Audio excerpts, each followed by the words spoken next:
we made this seat today so that we can hear what is this outstanding candidate will talk about their policies and their planning. So we worked so hard to organize this event today, from very young people and up to the seniors. So I'd like to recognize some of those community leaders that who worked so hard for this. And I'd like to introduce Helen Won, and she is the president of the Korean Society of Maryland.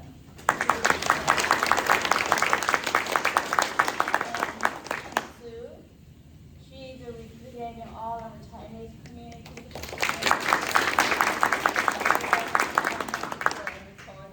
Everybody knows about her. She's behind the scene, but she is a very strong, powerful woman, I have to say. And then we have Mr. Young Joe, who is representing the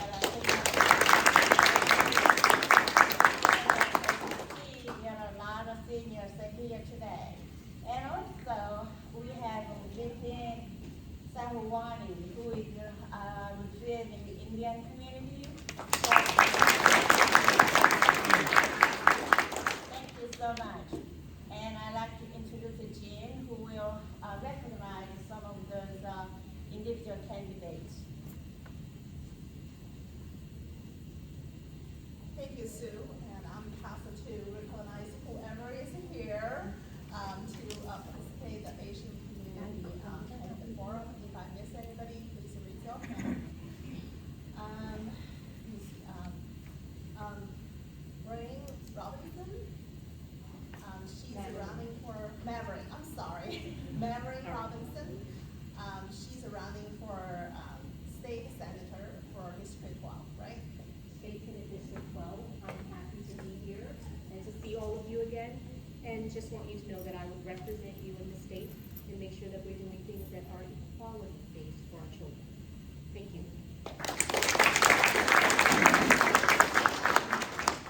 Ripsy Morgan. Did I read it right? Yes, you're Ripsy Morgan. Yes, I'm a candidate for U.S. Congress in this new District 3, so it's all of Howard County. I'm so happy to be here. Thank you. Sean McCurdy is running for District 1 County Council, and he's going to lead our next session. Yes, I'm Sean McCurdy, County Council District 1. I really appreciate you guys having me. Thank you. County Council District 5. Hi.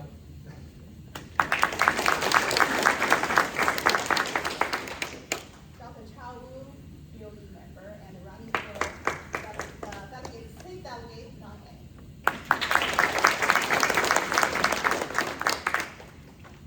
Am I missing anybody? Oh. Can you say something? I'm sorry. Good afternoon, everyone. I'm Dr. Mike Richards. I'm running for seat on the Board of Education. You'll hear from me later. Thank you so much for having me.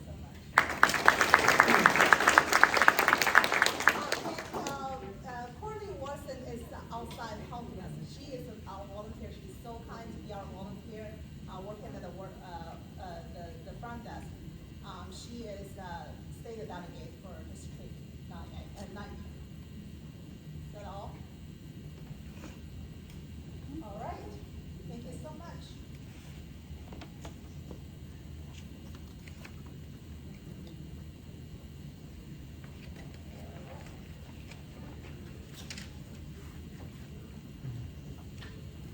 Christine? Your podium is setting now. It sounds okay? Yeah. Okay. Well, thank you, Dr. Song and Jean, for your dedication and services for the AAPI communities for the past several decades. We truly appreciate your time and effort and believe that the same enthusiasm will continue in the years to come. And I have several housekeeping items because we have a long day today.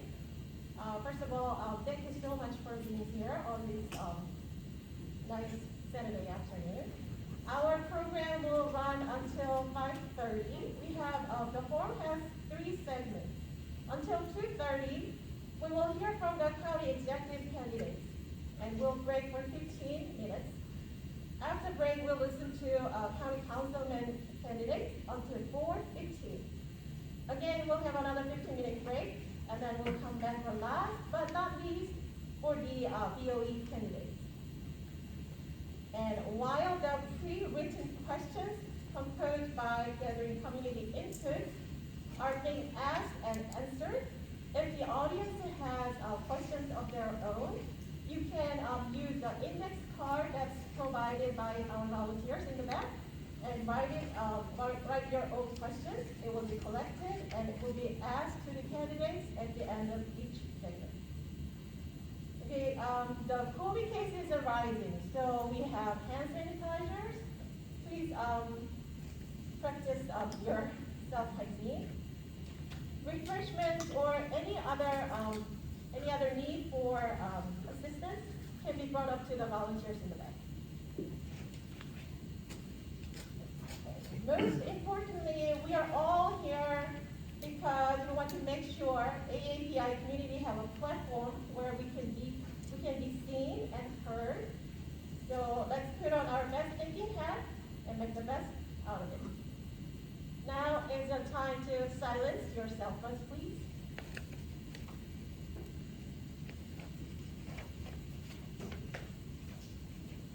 Okay, we have three county executive candidates here with us today. We have current executive Calvin Ball, and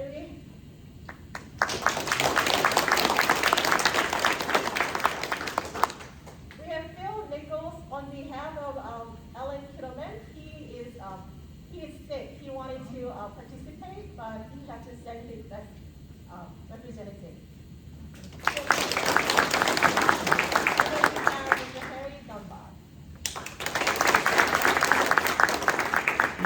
I have 10 each candidate will have 2 minutes of introduction time, and then we'll have 10 questions. The candidates by the alphabetical order of their last name will start to speak, and after the initial introduction, we will rotate as answering questions.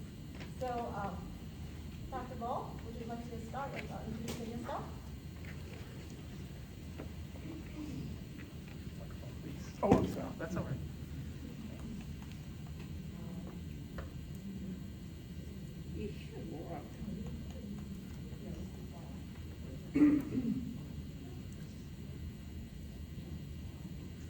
Hello. That's okay. That's all right. Don't worry. You can speak. Yeah, I'm pretty good.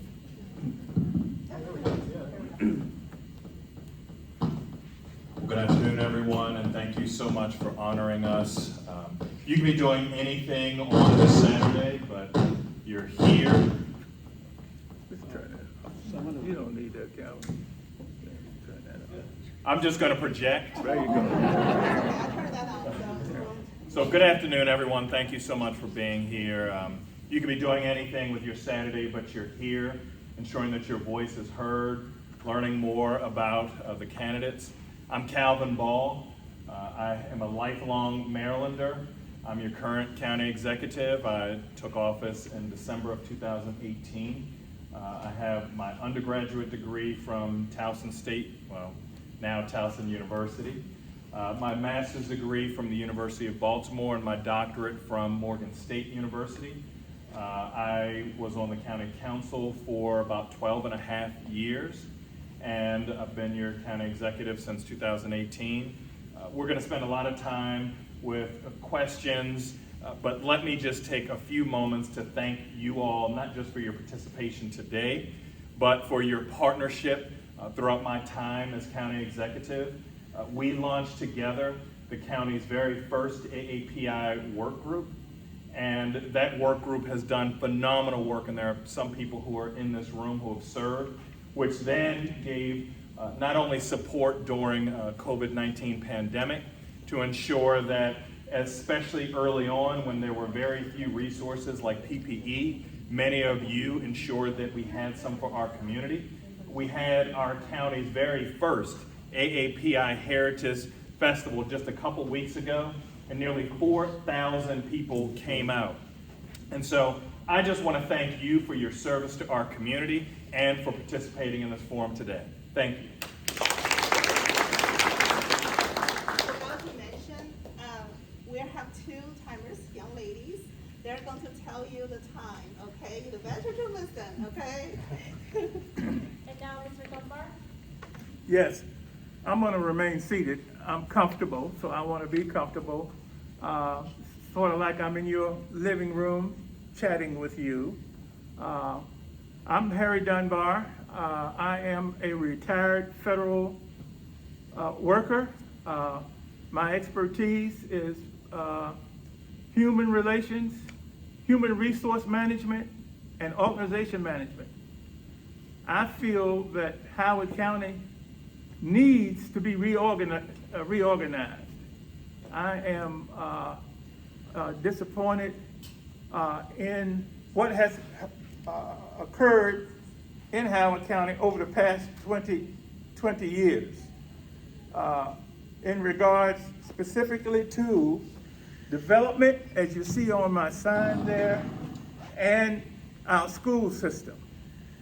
Now, I'm going to ask everyone to pick up your cell phone. I want to give you a website that I want you to look at prior to you voting. Can everybody please take out their cell phone?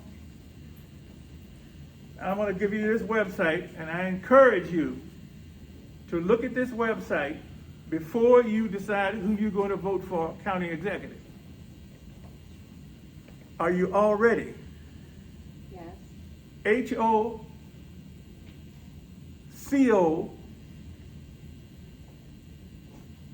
Watchdogs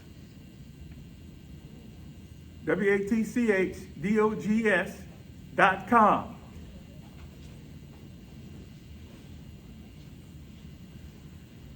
Thank you. Thank you. And now, Mr. Phil Nichols for candidate Fiddler. Thank you, and thank you for the organizations for putting this event together and for folks coming out as well on this Saturday. And it was a dreary day, but as mentioned, Alan is very sick. He was trying even up in the last minute this morning to participate. He really wanted to be here. He really enjoys these dialogues and these opportunities to hear direct concerns from people and really respond to them in person, but unfortunately he was just not feeling up to it today, so he sincerely apologizes for that. I'll just add to, if you don't know Alan Kittleman, he was the first member of his family born in Maryland, and he's was raised here in Howard County. He went to UMB, he went to Atherton High School, then to UMBC, and then he served as a copy boy and did law school at night. So he's been working hard his entire life. He served as a county council member here in Howard County. He served as a state senator and as county executive. And more recently, he served the state of Maryland as a workers' compensation commission, which he currently does today. Over the past few years, he's been concerned about the direction that the county is going in. He's concerned that we're more divided, more taxed, and more concerned about our shared future. And so I know we'll get into the issues here in a second, but I just wanted to speak broadly, and without further ado, I know we've got a long day ahead of us here, so once again, appreciate everyone coming out and the organizations for making this event possible. Thank you. Now, before we get into the good stuff, the timekeepers, please let everyone show the color of paper you're holding with the yellow one. When the yellow one, can you show it so that the people can in the back can see? When the yellow one goes up, the candidates only have 30 seconds. And then when the red one goes up, the candidates have only 10 seconds. Time's up. Okay, the pink one says time's up. First question. Crime, including community incidents and hate crimes, have increased in the past year. The homicide rate was record high last year. To your knowledge, what's causing it, and what measures would you take to solve the issues? Now, I will ask candidate Dunbar to speak first. I studied police science for a couple of years in Los Angeles. I was born in Arkansas, old country boy, and my mother moved her 3 sons to California, Los Angeles, California. And there I went to college, and I was going to be a policeman. But then I had a change of heart and switched to education. So I have a degree in early childhood education, which has served me well when I went to New York City as a VISTA volunteer. So the first 20, 30 years of my life, I've been working in communities, and the federal government paid me just a little bit to do that. When I became a federal employee, it's difficult to do at that level what I had done precedingly. I've also served as a missionary in the Caribbean for a couple of years, and in Latin America. So I have been around the world, and I have seen a lot of different government operations, and I know that I can improve Howard County. Howard County is a mess. I served on the CA board with Jim. That is Jim Rouse, the founder of Columbia, the founder of the new Howard County. And he would not be pleased but what has occurred over the past 20 years. Ms. Dunbar. the Thank you. time is up. Thank you so much. We have very tight schedule, so please observe the rules. Thank you so much, Ms. Dunbar. Okay, now we'll hear from Mr. Nichols for Kennedy Tillman. Yeah, as was mentioned, I think we all know and feel that violent crime has gone up over the past several years, that carjackings have gone up over 100%. And to stem that, we need stronger leadership within our police department and working with our police officers. And I appreciate that Dr. Ball, as part of this latest budget, has added positions to the police department. But additional bodies doesn't help if they don't have the support and the resources they need to be proactively policing our community. And so once again, that starts at the top. And so, I mean, over the past few years, you can see that the traffic stops. Now, traffic stops do prevent, in addition to erratic behavior, right, driving behavior, they act as a deterrent for general crime. And that is a good sign that things are going in the wrong direction. Over the past 3 years, the number of traffic stops have declined 76%. Meanwhile, the number of traffic-related fatalities have increased by 65%. This is a sign that things are not going in the wrong direction. And I know a lot of folks will say that in 2020, that decline was related to the pandemic, which is true, but in 2021, traffic volumes were back to 90% of pre-pandemic levels. So when you put that in perspective, you can see that our police officers do not feel comfortable out on the streets. And that's what we need them. We need them with the community. We need to be working together to stemming crime and working together to sort that out. And so that's the direction that we would be taking. And that'll see my time. Thank you. Now, Kennedy Fall. Thank you for that question. It's very important because not only should our community be safe, but people should feel safe. And it is true that crime is up all around the nation, including Howard County and some areas. However, I'm very proud of our police officers and the hard work that they've been doing. I'm honored to work with our police chief, Chief Durr, who I appointed as Howard County's first police chief of Asian descent. And while I'm very glad that Mr. Nichols noted that our budget will actually add 24 more sworn police officers, more than has been added in at least 15 years, because crimes have become more difficult and complex. And although crime is up around the nation, Howard County, Columbia, has actually been named every year that I've been county executive the safest city in America. And so yes, we still have a lot of work to do. However, we are working, and I think our latest success is working with State's Attorney Rich Gibson in his office, Sheriff Marcus Harris, our police department. We spent about a year and a half in working to dismantle one of Howard County's only significant gangs, the Hoover Gang. In dismantling their leadership, we actually were able to address a significant amount of crime, including some of the most violent crime we've had here. And so I'm glad that we've worked together. We're going to continue working together. And with your help, we are going to fight against things like Asian hate, violent crime, and ensure that our community is safe, but also feels safe. Thank you. Number 2 question. The current administration removed middle school SRO, school resources officers. AAPI communities are very concerned about school safety. What is your future plan? Mr. Nichols? Thank you for that. Thank you for that question. As County Executive, Alan Kittleman sought to expand the School Resource Officer Program in Howard County to all middle schools. He was working on that. He feels very strongly about the value of school resource officers and what they have in our community and in the schools. This is an opportunity for students to have a positive relationship and an opportunity to interact with the police officer in a neutral environment. The last thing we want is our students to go out into the world and to have their first interaction with a police officer in what is likely one of their worst days. That's something that we cannot have. We have an opportunity to ensure that we have safer schools, safer classrooms. SROs work with our students, and because of those positive relationships, they can work to diffuse situations before they happen. That's been seen a number of times, and it was very disappointing to see that Dr. Ball removed them from our middle schools and has also limited their interactions within our high schools. We think they are a very positive element in our community. And so we would work once again to expand them, to have them out there and make sure that they're more part of our community. Thank you.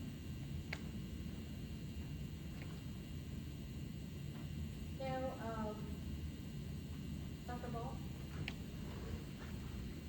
Thank you for that question. There's actually a great deal of confusion about school resource officers.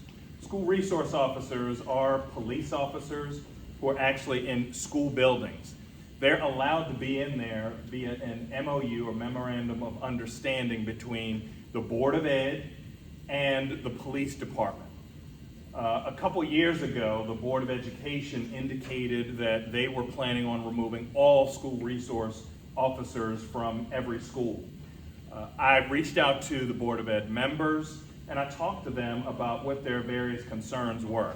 They wanted to ensure that there was increased training.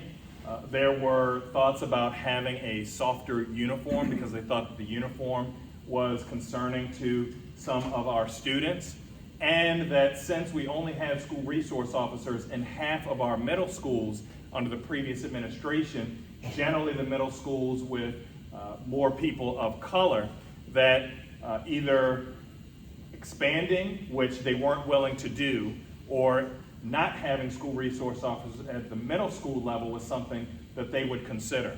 So I offered a proposal for them to consider, which was the softer uniforms, increased training, focusing on school resource officers at the high school level, and that allowed us to keep school resource officers for this time. I also asked them to reevaluate in a year. And so the Board of Education is going through their process.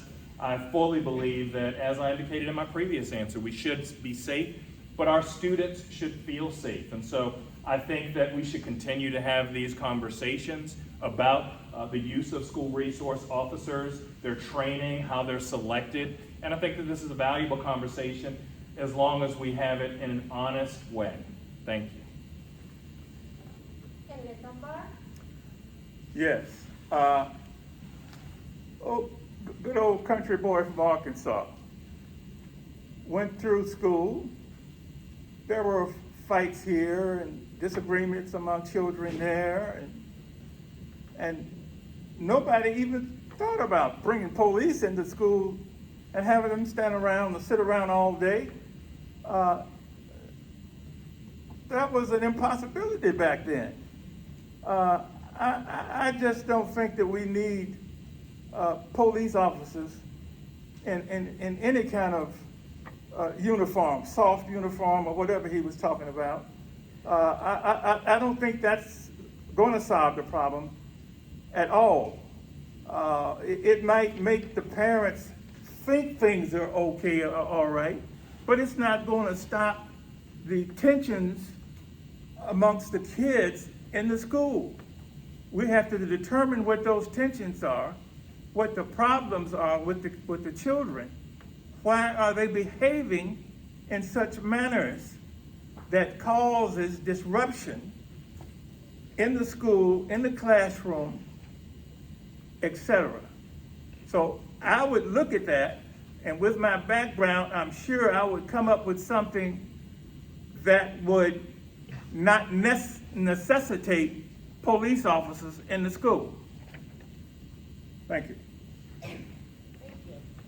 Question number 3. The senior centers and the current programs are not culturally sensitive, diverse, or easily accessible for the AAPI communities. Asian-focused programs are strongly divided. How would you address it? Candidate Ball? Thank you for bringing that up. Howard County is a place that is extremely diverse. We have one of the largest percentages of AAPI community members in the entire state.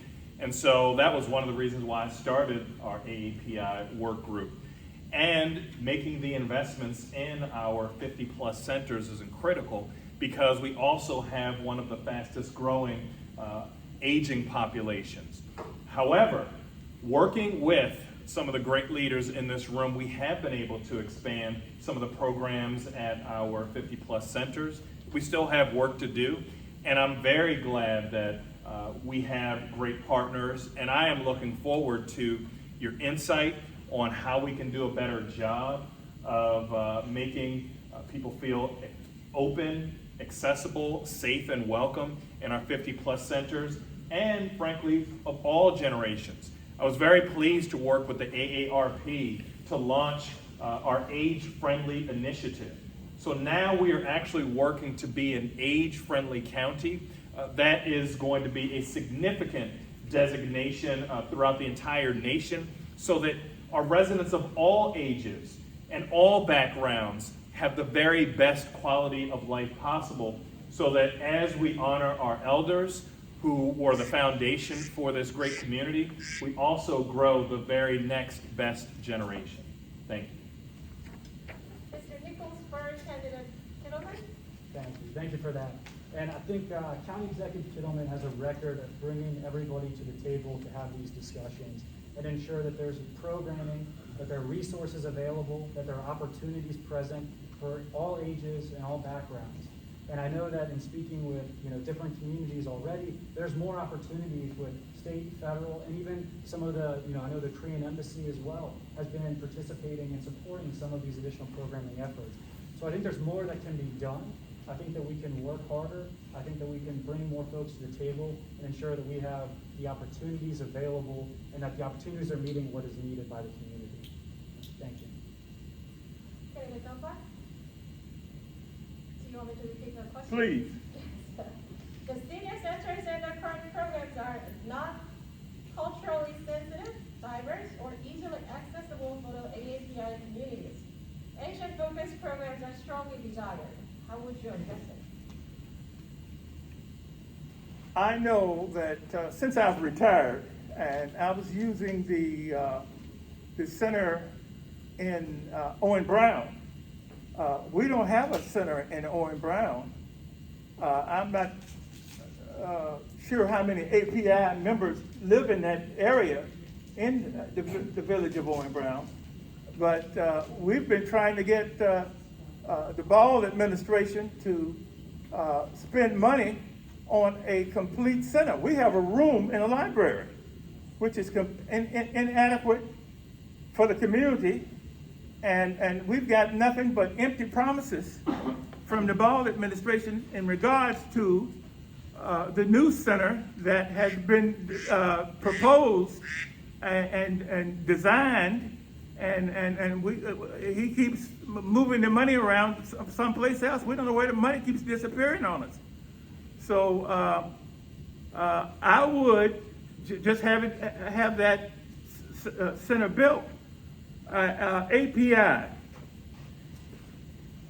I have not worked with the API community in Howard County.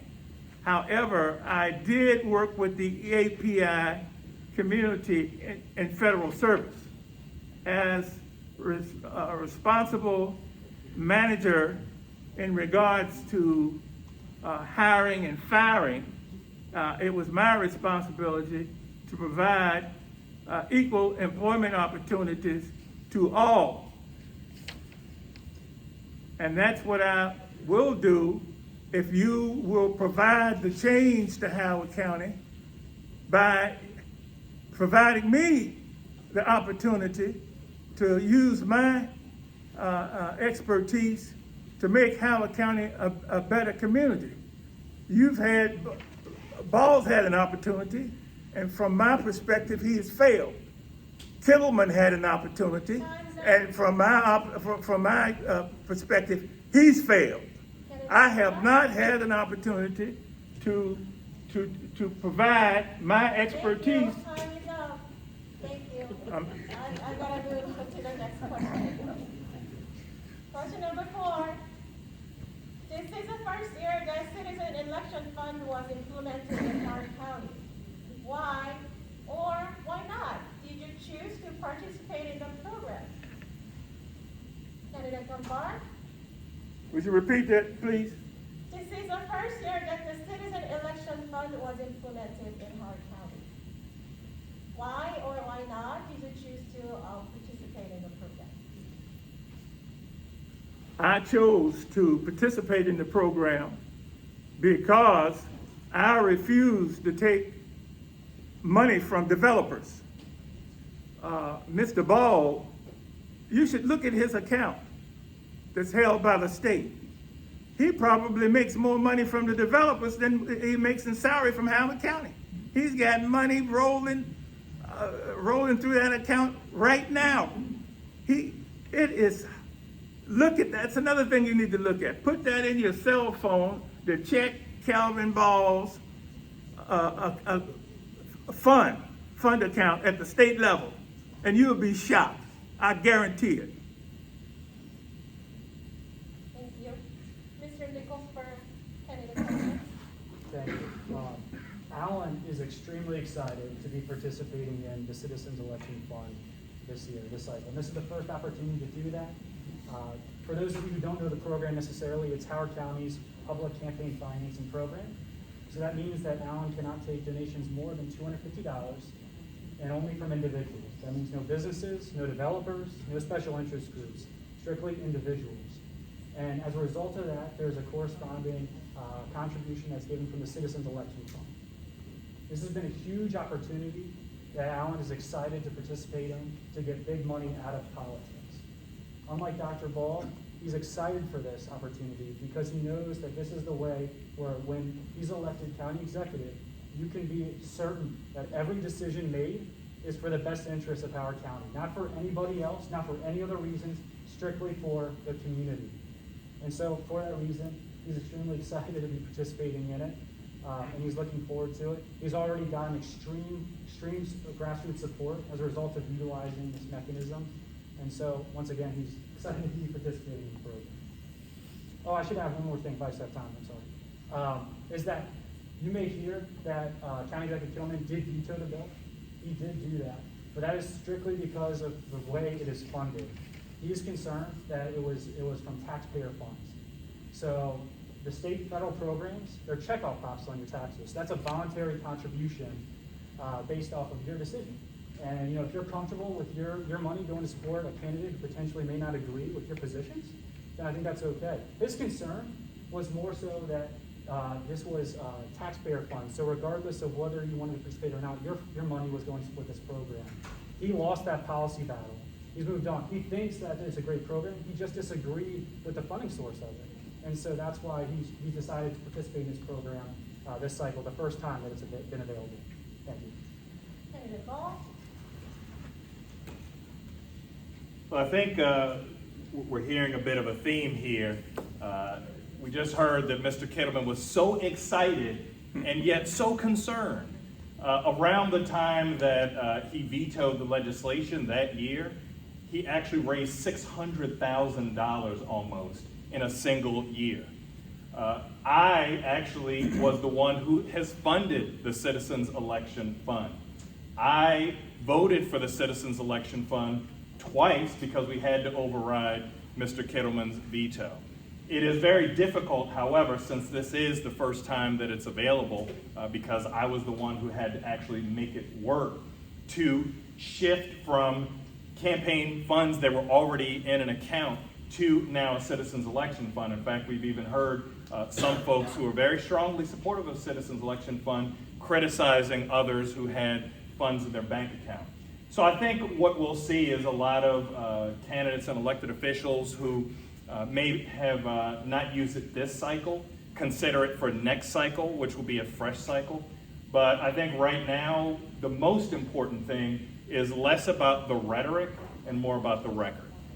I have supported Citizens Election Fund. I supported Question A. I didn't run against it. I didn't run campaign ads against it like Mr. Kittleman did. And I didn't veto the legislation to then all of a sudden get excited about it later on when it could benefit me.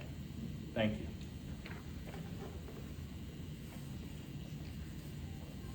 I'm lost. I need help. Michigan Citizens Election Fund. Right. And did everybody speak? Yes, ma'am. Thank you very much. I was picking Question number 5. Small businesses were hit really hard during the pandemic. There are many small business owners in the Asian community. Please share what you have learned from the community about their challenges. What is your comprehensive plan to help the small businesses in Howard County? Mr. Nichols for candidate Gilman. Thank you. Yep. These small businesses have had a tremendously difficult few years. There's no doubt about it. COVID, supply chain issues, inflation, but what has compounded that as well are the recent tax increases that we've had locally. The fire tax has been increased 34%, our trash fee almost 50%, our transfer tax it was 25%. All of these have compounded the issues that are going on where small businesses are suffering even further. In addition to that, there have been increased regulations. For example, there's been a plastics regulation that's been put in place that's left a lot of the small businesses confused. They don't know what's acceptable or not. They're trying to be fair, but at the same time, without reaching out to those businesses, letting them know what other options are available for them, they're struggling. Restaurants in particular, where now 80% of their business is carry-out, are struggling to understand what containers they can even use to get out the door. And those that they are finding and trying to work and trying to be amenable to the new regulations for, they're double the cost if they can even get them. So on the backs of all of that, they are having a really difficult time. And so we would look at making it more affordable, working with the small business community, making sure they're at the table when these decisions are being made. For instance, with plastics. And we're not opposed to working to get plastics out, but we need to do so in a responsible manner that has those impacted at the table discussed so that they understand what's going on. And so that's what we would do once elected. Thank you. Candidate Ball. It has been very challenging for the businesses here in Howard County. Howard County has about 10,000 businesses, and I think many of you have seen that while there are businesses around the nation who are closing their doors forever, we're having more groundbreakings and ribbon cuttings because people see that we're very business friendly. Just throughout the pandemic, we did 5 rounds of HOCO Rise business grants, making sure that our business community had about $20 million, helping 2,000 of our businesses. I have visited more businesses as county executive than any other county executive in history. And working with our businesses. Mr. Nichols just talked about the fire tax. That has allowed us to, once this budget is approved, hopefully by our county council, actually have about 80 more new firefighters and EMS professionals. Can you imagine a time with fewer taxes, fewer firefighters and EMS professionals during a pandemic? We didn't even have what was recommended to be on a fire engine if we had an emergency. I think it's irresponsible, and I would ask my opponent, what taxes would he cut and by what amount? What would that impact be? The fire tax was almost in deficit by the time I became county executive, just like the school's health and benefits fund. These are things that I had to clean up from the previous administration, and I think we're seeing the benefits of it with more investment in public safety, more investment in our schools, historic funding, and I think that our business community, while struggling, a lot of them, even though they're seeing their prices increase because of a lot of supply chain issues and worker issues, they're actually seeing their revenue increase here in Howard County because of the good work that we've done as a community together. Candidate Dunbar? Well, you have that many businesses, 10,000 businesses, he's saying. Each business, I'm sure, has difficult problems. I want to say, I want to meet with those businesses, but each one of them, but I don't see how the county government would be able to do that. So I guess I would have to do it by sector, and I would have to create sectors and deal with that sector's problems, whatever they may be. And hopefully they weren't, all the problems would not require funds, because the citizens, the taxpayer, cannot afford to support businesses with giveaway monies. That's part of the problem with all this rapid growth. See, we're growing too fast here. We need to slow the growth down, and that's creating a lot of problems. Should be children first, not buildings first, and that's what Ball has done. He works with the businesses more than he works for the community. And that's apparent in his fund. Look at his money at state level, the state fund. Again, he makes more money there than he does in salary. Thank you. Okay, we have gone through half of our questions, and I would like to give the candidates a little breather, for myself too. And then Jean will come and recognize some of the candidates who have come in a little later. So We have more elected officials and the candidates come, so I would like to recognize them. Judge Porter, Judge Porter, are you here? Stepped out in the restroom. Oh, okay. Sheriff Marcus Harris.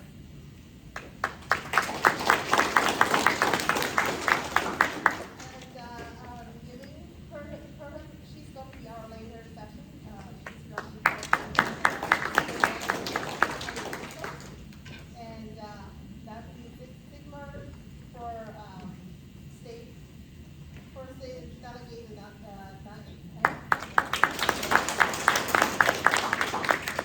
and Senator Peggy Brock Hester.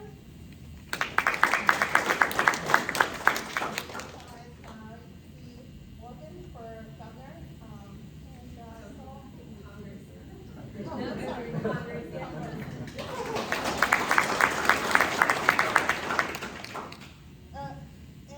for the Washington, I've already recognized her, but I would like to give her another chance.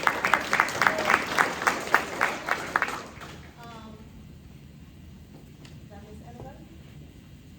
All right, thank you so much. thank you, Jean. And we are still collecting questions. If you have your own questions, you can get the index card and pen. And I'm gonna go back to question 6. And this question, some of the candidates have already shortly touched on this subject. So you know that the questions were not given to them in prior. Question number 6. We have seen increases in the past few, tax increases in the past few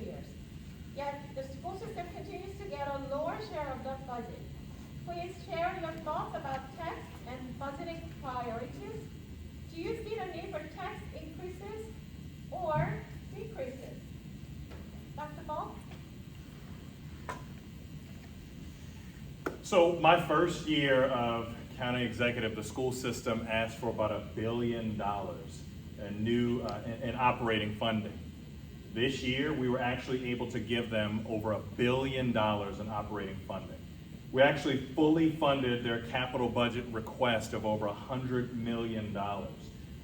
In the operating budget, that includes 40 million new recurring dollars, and that means every county executive, if they meet maintenance of effort, is going to have to pay, which is the highest single year increase in at least 20 years, probably going back. That's about how far our records go. We have seen record investment in our schools. In fact, so much so that we have numerous school projects underway, which will help, when they're done at the end of next year, have 2,400 more seats.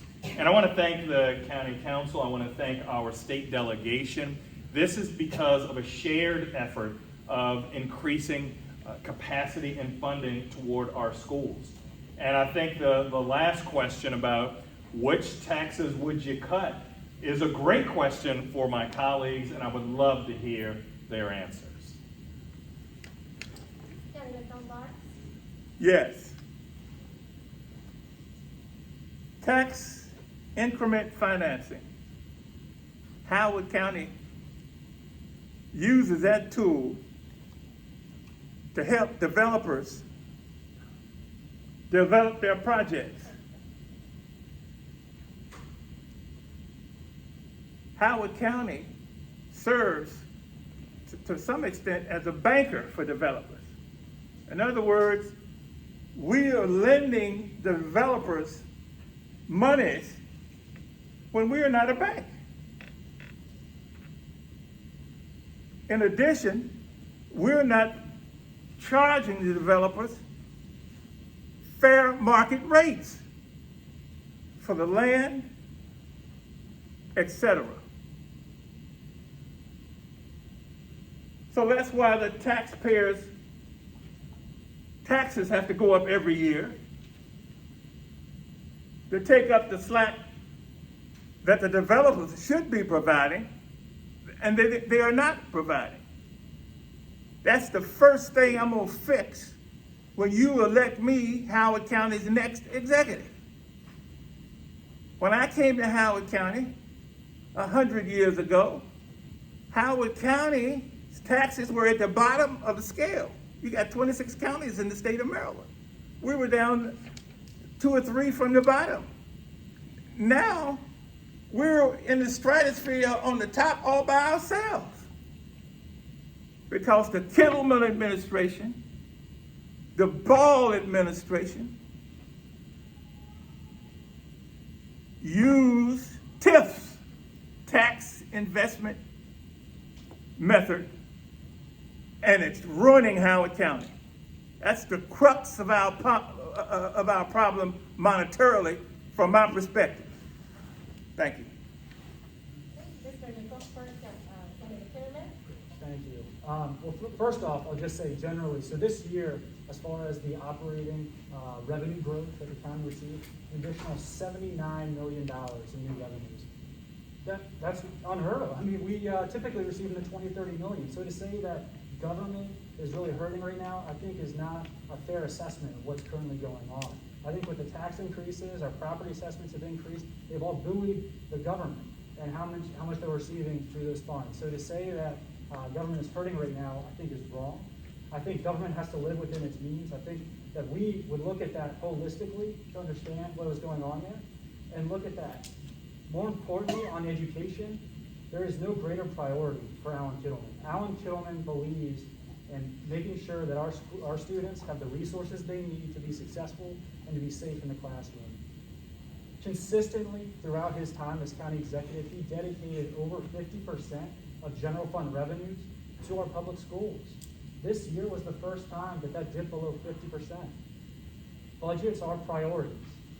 Alan Kittleman prioritized our students' education. And with that, I'll see you.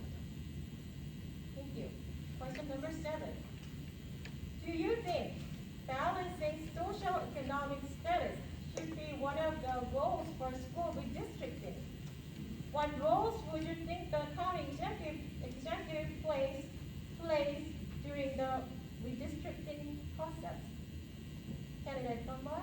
Would you repeat the question again, please? Do you think balancing social economic status should be one of the goals for school redistricting? What roles would you think the county executive plays during the redistricting process?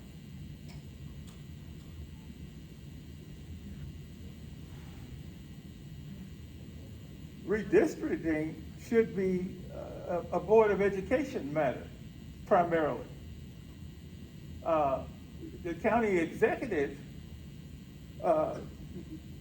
should be able to formulate his opinion and share his opinion and provide the direction, but I'm not sure that he should have the final say. I think the Board of Education, that's their role, that's their responsibility. Thank you. Thank you. Mr. Nichols for Candidate Kittleman? Thank you. Yes, County Executive Kittleman believes, or I should say, former County Executive Kittleman, I'm sorry, I keep saying that, I'm sorry. Former County Executive Kittleman strongly believes that our students should be going to the neighborhood schools. He believes that the county executive's role as a leader in the community is working with the superintendent and the Board of Education to ensure that those factors are prioritized so that kids can go to the neighborhood schools. That's the conversation that he would lead with the superintendent and the Board of Education. With students that are falling behind, there's an opportunity to go to their neighborhood schools, give them the resources that they need there, and ensure that they improve. There's a program that was started under the administration, thankfully has been continued through the current administration. It's called Achieve 24/7 Then, and that's seen tremendous benefits to those students. The students who participate in the program, for instance, the last cohort at Oakland Mills Middle School, they were caught up in algebra by the end of those services being provided. So food was provided, additional tutoring was provided. Those were provided at the local school so those kids can continue to learn and improve. That's where that should take place. Where a student sits shouldn't have an effect on their education. They should be taught and provided the resources they need within their schools. And so that is a conversation that Alan Kittleman would have with the superintendent and the Board of Education to review Policy 6010, which is the one that governs the redistricting process, to prioritize as students have the opportunity to attend their neighborhood schools first. Thank you. Current executive fall. I'm sorry. I corrected it. I do not think that the county executive should insert politics into the Board of Education's decision on school redistricting, either in front or behind closed doors. However, I do agree that the county executive should have thoughts, and that's why in 2019, when there was school redistricting, I was the only county executive candidate on record talking about the hope of keeping communities together.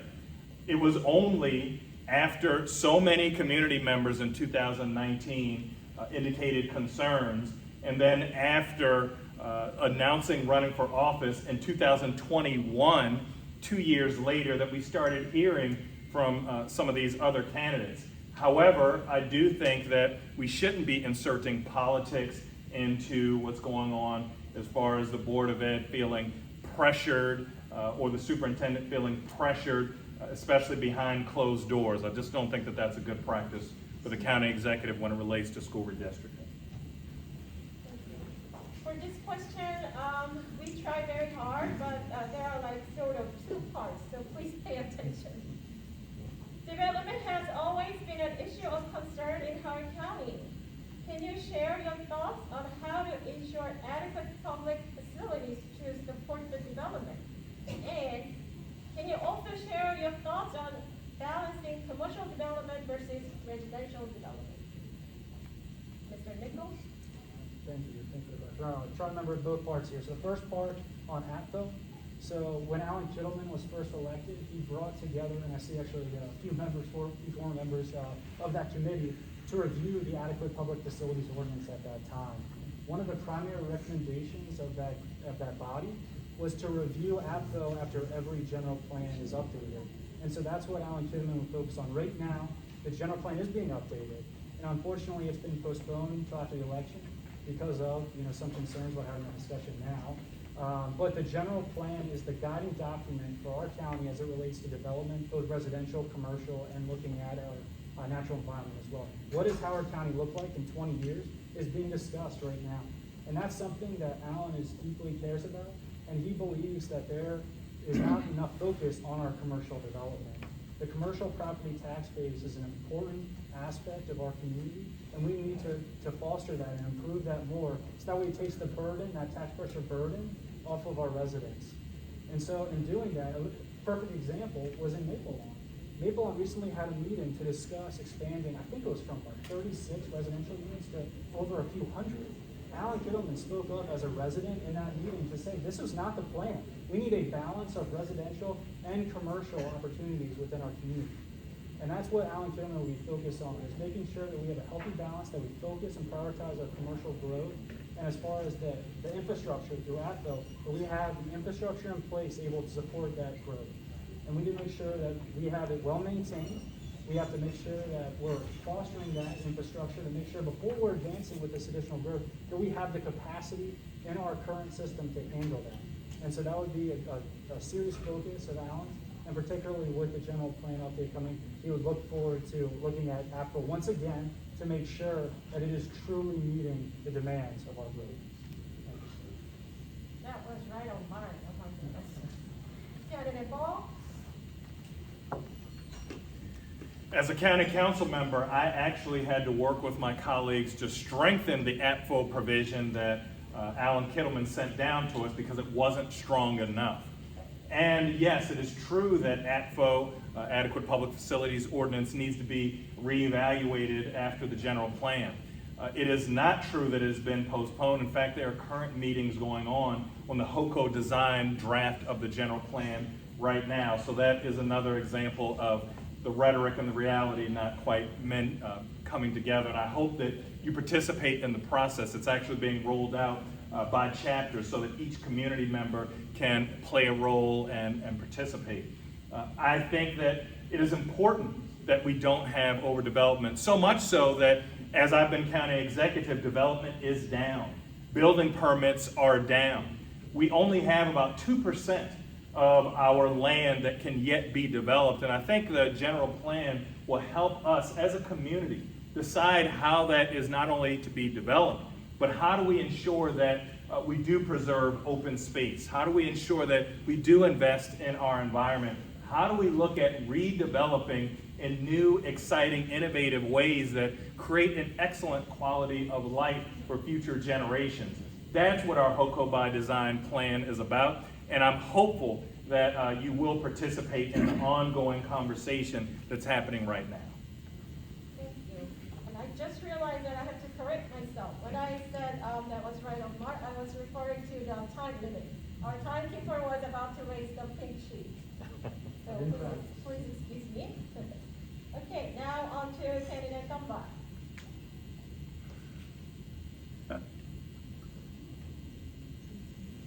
From my perspective, there has not been a dime's worth of difference between Alan Kittleman and Ball, Dr. Ball, when it comes to schools, APFO, and development. Now, I want to point out one thing about Kittleman that I thought was terrible. He paid a school superintendent that he couldn't get rid of. He didn't know how to deal with her. And so the only thing he could figure out to do was to give her $1 million of taxpayer money and send her off. That should not have happened. That has never happened before. And under my administration, it will not happen. You don't pay people millions of taxpayer dollars for them to leave a job. You just don't do that. APFO needs to be destroyed and rebuilt. It's ruined. The developers come in with the law that they need to build a particular project. And the county council, Kittleman and Ball, over 20 years, have allowed them to do that over and over and over again. That's why we have overdevelopment, kids in trailers, and the cold temperatures that we've had, inadequate. Time's up. Thank you. Now I'm gonna move to, our last pre-constituted question. Number 9. Would you, as county executive, support making Howard County a sanctuary county? What? Sanctuary county? I'm sorry, I didn't. Sanctuary county, Howard County as sanctuary. Sanctuary county. Century? Sanctuary. Sanctuary. Okay, I'm sorry. Sanctuary. Okay. Sanctuary. Okay, candidate Ball, please. Sanctuary. The Liberty Act, which was already passed by the county council, ensures that there should not be discrimination based upon your immigration status. So I don't think that there's going to be any more legislation moving forward as it relates to becoming what's known as a sanctuary county.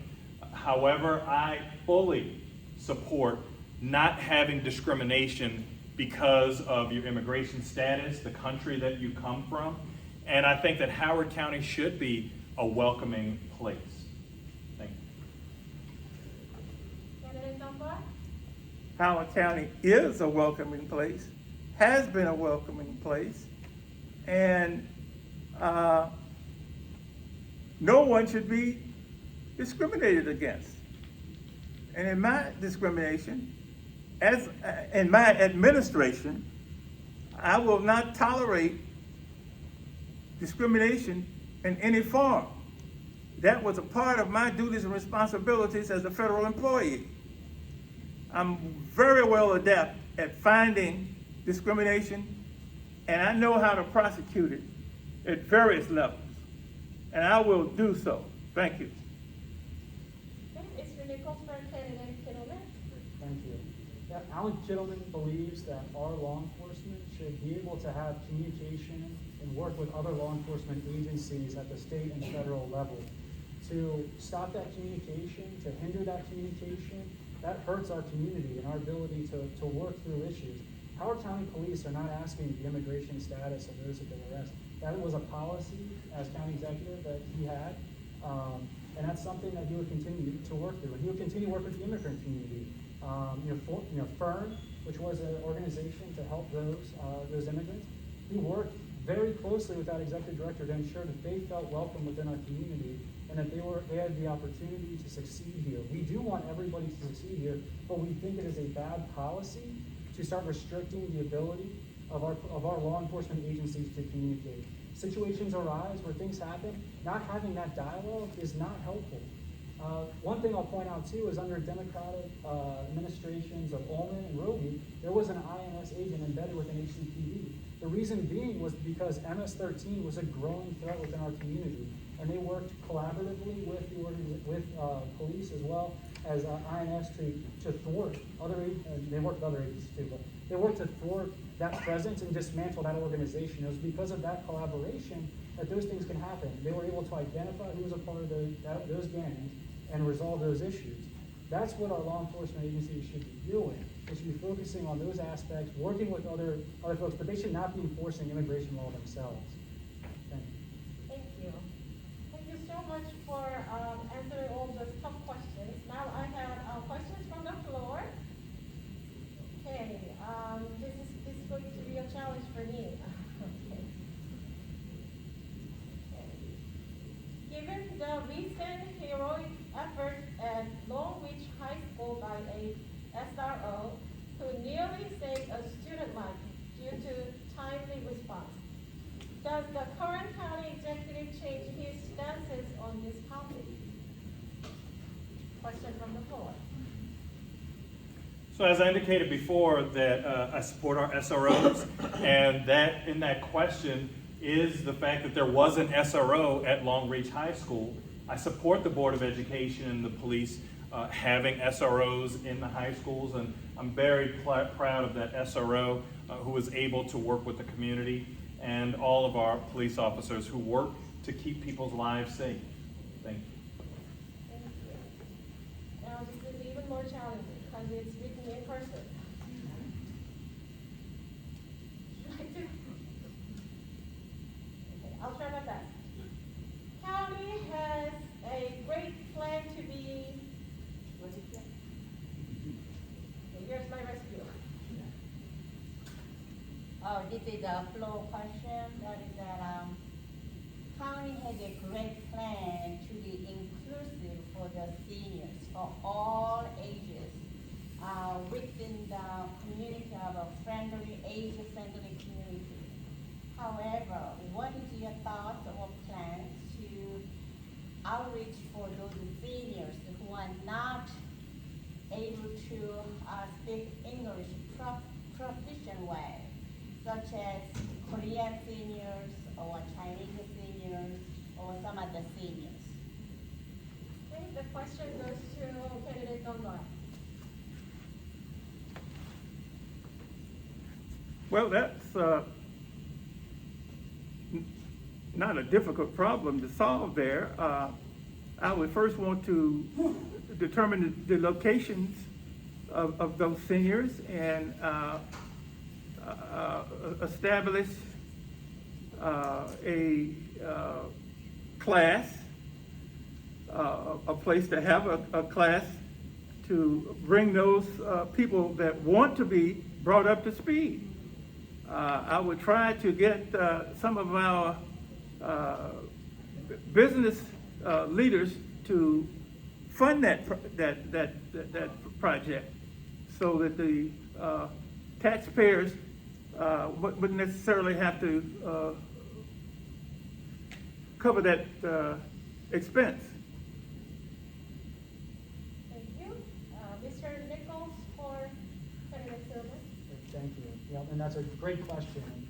Having the community at the table is important so that we understand what we don't know, right? I mean, being able to have folks at the table, to have those discussions, maintain that dialogue, help us understand what topics that we're missing in order to make sure that they have what they want. This is a community where we can expand opportunities for so many folks. As I mentioned earlier, I think that there are opportunities both at the state, federal, and international level to be able to support through capital grants or other items to expand the capacity of some of these areas, or we may be able to have more programs, more areas where they can be part of those conversations. But as Alan, I know, famously says, if you're not at the table, you're on the menu. And so Alan made a strong commitment to reach out throughout all of his years as county executive, to have the community at the table, to have those discussions, to continue that dialogue, and understand where government can do better. Without that continuing dialogue, we don't know. And so we will continue that, expand that, work to reach out to everybody in the community, make sure that they feel welcome. Thank you. Candidate Ball. Well, I'm very proud under my administration that we've made record investments for our older adults, making sure that we have more funding for the Bain Center. Mr. Dunbar alluded to the 50+ Center in Owen Brown. While it was stalled under the Kittleman administration, we fully funded it, broke ground, and if you drive by today, there's actually work being done to build a center that's almost 10 times the size of what it was before.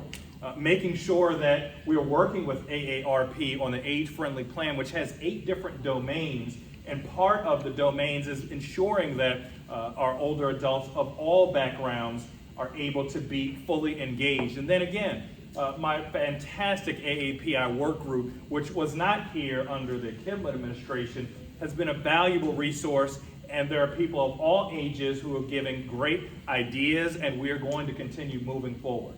Thank you. Now the time is 2:40, which means time to wrap up. But however, I was told that someone wanted to ask a question by himself or herself. So I think I can only have one question. And yes, would you like to come up and ask a question? I guess I'm loud. I will look at you. Yes, you are. All right. My name is Jason Zhao. I'm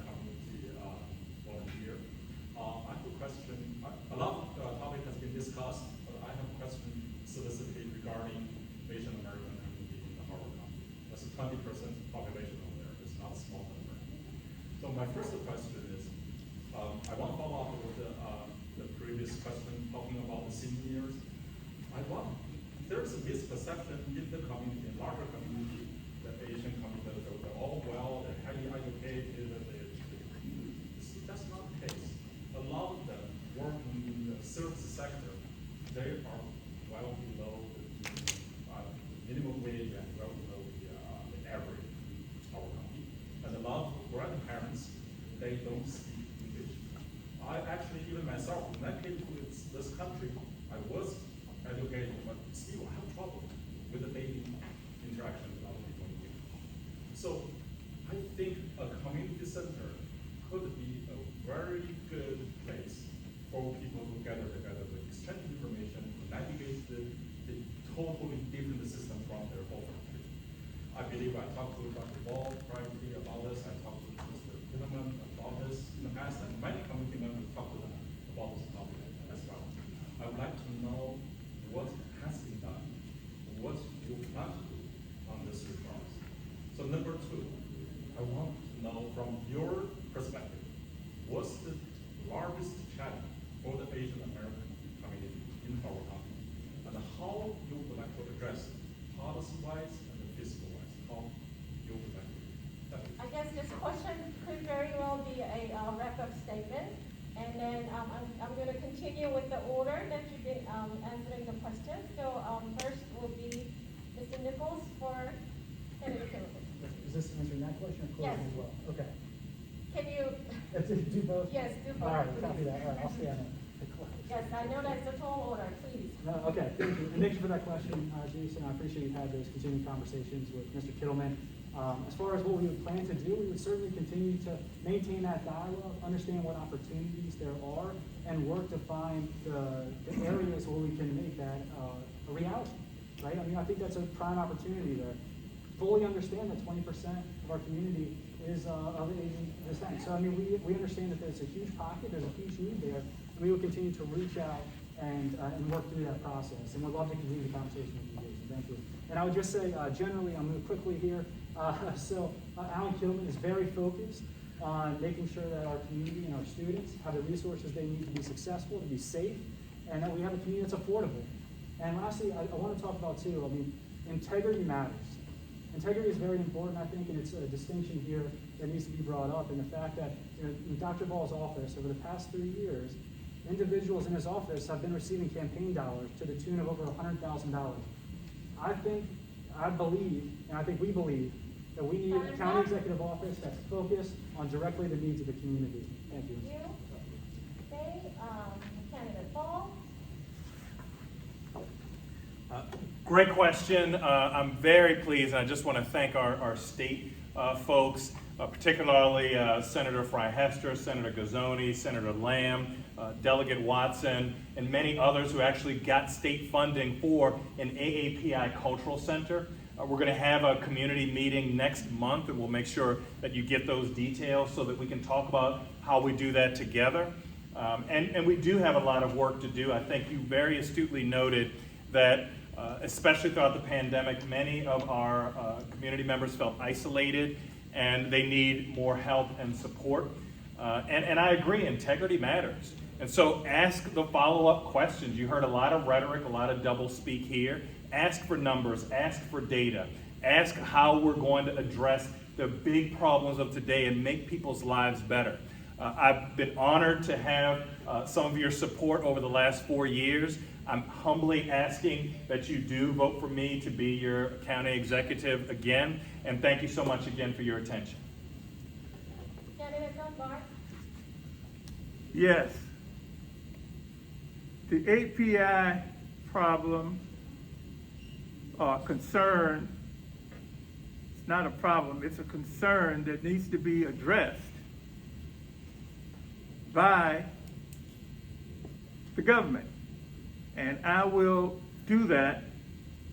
Again, I've had experience with that, with the API group at federal level, but not locally. I'm not known locally for my API work.